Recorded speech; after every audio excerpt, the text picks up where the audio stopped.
Tech ലോകത്തു നിന്നുള്ള വാർത്തകൾ.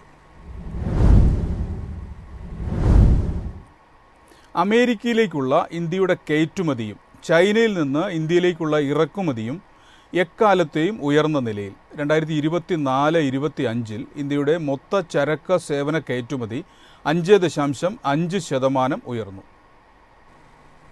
യുഎസിലേക്കുള്ള ഇന്ത്യയുടെ മൊത്തം കയറ്റുമതി 2024-25 $86.51 ബില്യൺ വാണിജ്യ മന്ത്രാലയം പുറത്തുവിട്ട വ്യാപാര കണക്കുകൾ പ്രകാരം കഴിഞ്ഞ സാമ്പത്തിക വർഷത്തിൽ ചൈനയിൽ നിന്നുള്ള ഇറക്കുമതി $113.45 ബില്യൺ ഉയർന്നു. ഇന്ത്യൻ കയറ്റുമതിക്കാർ മാർച്ചിൽ മാത്രം $10 ബില്യൺ ചരക്കുകൾ യുഎസിലേക്ക് അയച്ചു. ഇത് കഴിഞ്ഞ വർഷം മാർച്ചിനെ അപേക്ഷിച്ച് 35% കുത്തനെ കുതിച്ചുയരുകയാണ്. അതേസമയം ചൈനയിൽ നിന്നുള്ള ഇറക്കുമതി 25% ഉയർന്നു. ഇത് 2025 സാമ്പത്തിക വർഷത്തിൽ രേഖപ്പെടുത്തിയ ഇറക്കുമതി മൊത്തത്തിൽ രേഖപ്പെടുത്തിയ 11.52% വർധനയേക്കാൾ വളരെ കൂടുതലാണ്. മൊത്തം വ്യാപാര കമ്മി $94.26 ബില്യൺ രേഖപ്പെടുത്തി. ഇറക്കുമതിയും 7% വർദ്ധിച്ച് കഴിഞ്ഞ സാമ്പത്തിക വർഷം $915.19 ബില്യൺ ചരക്കു കയറ്റുമതി കഴിഞ്ഞ സാമ്പത്തിക വർഷത്തിലെ $437.07 ബില്യൺ താരതമ്യം ചെയ്യുമ്പോൾ 2025 സാമ്പത്തിക വർഷത്തിൽ $437.42 ബില്യൺ തുടരുന്നതായി ഡാറ്റ കാണിക്കുന്നു. News desk, MyFin TV.